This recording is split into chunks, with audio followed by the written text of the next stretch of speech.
Anime. So this is from Bounding into Comics. Hajime no Ippo mangaka George Marakawa speaks out against adaptations making changes to source material. The author is absolute. As an author, I love this. This is so true. There has been these troubling times where identity politics,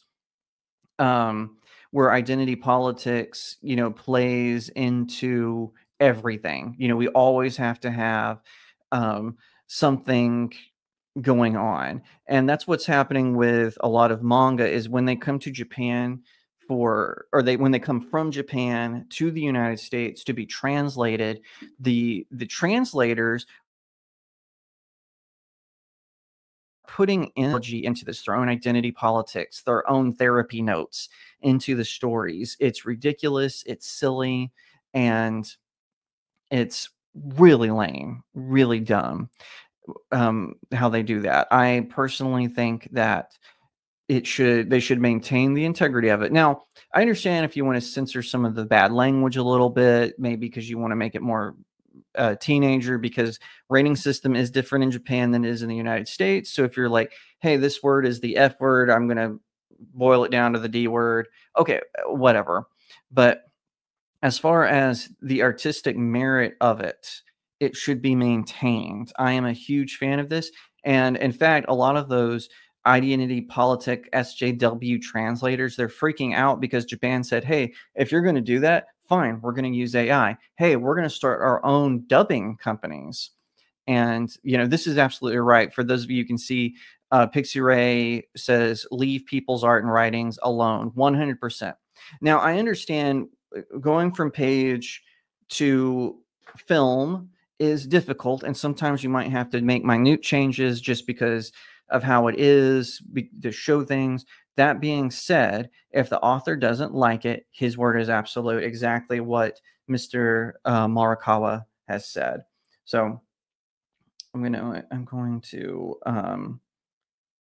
read you about this.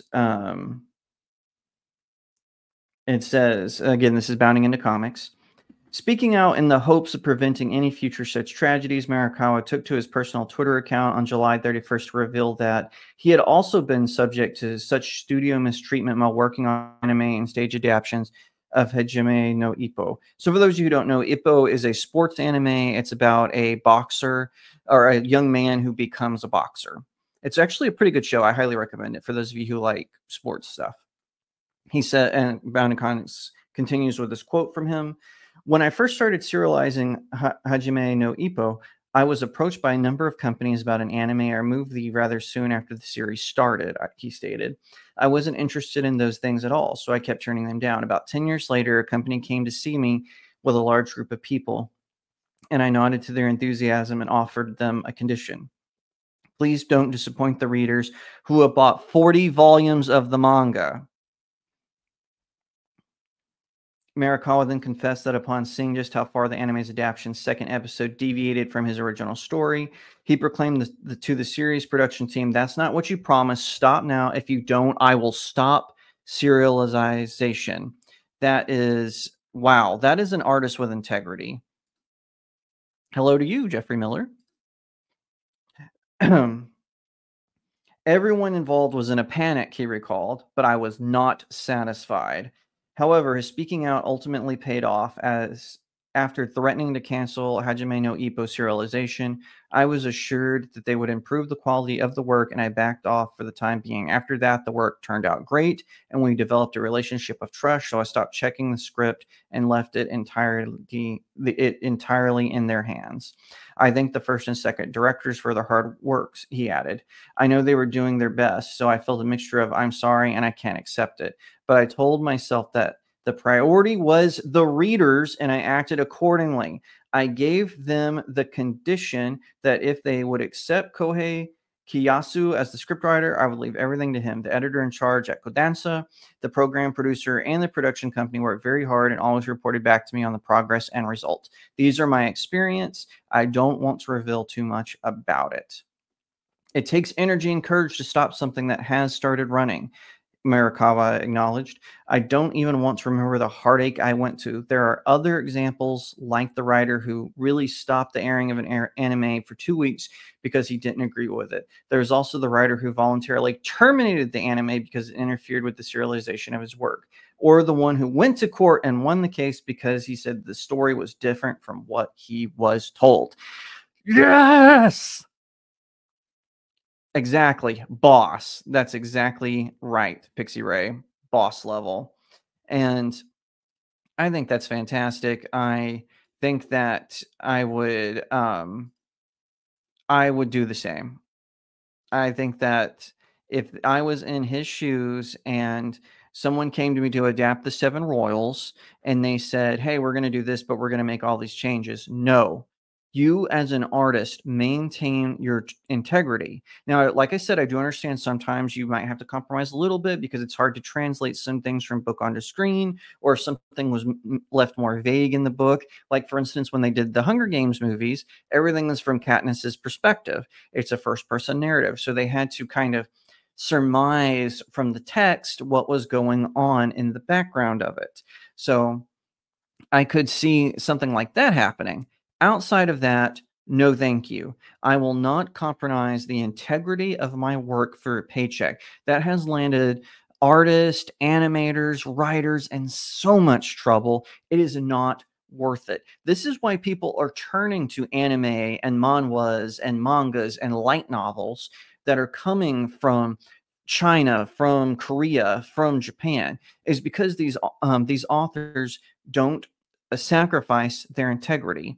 Now, I do hope the Goblin Slayer creators step up a little bit like this, because I would love to see them adapt the New Year's Eve arc in the anime. But anyway, I digress. That being said, yes, I love this. Keep it up. Any mega corporation that comes after your work, they're going to want to, especially these days, unless it's some sort of alternative or indie video, they are going to want to put their own spin on everything. Do not let them do it. You are the artist, you are the craftsman, you are the creator. Hold to that. Maintain your integrity. Now, I know that this is something that shouldn't surprise you. I'm a big Ayn Rand fan. I don't subscribe to objectivism. However, I like her as a novelist.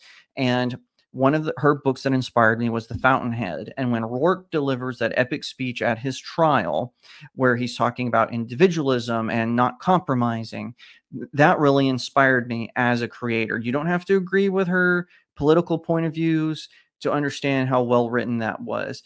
I hope that more writers in England and Canada and Mexico and the United States and all over will do this, that they'll stop caving to these Hollywood weirdos who want to put perversion, who want to race swap or gender swap everything.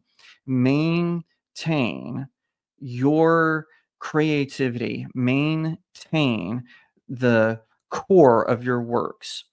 And listen, you may not even agree with me politically. You could, I make no secret that I'm a conservative populist. You could be a neocon, you could be a communist, whatever your persuasion is. Do not cave. Do not give in. Do not let them rewrite it.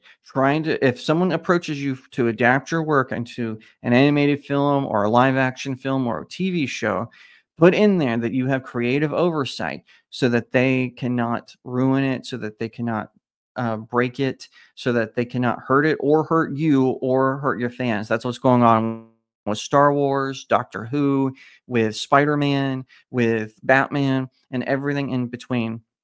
People have compromised because they see the green, and that's what destroys it. And, even with characters in the public domain, do you know Zorro is in the public domain, but courts, especially in California, have time and time again let Zorro Productions somehow keep renewing the trademark and copyright?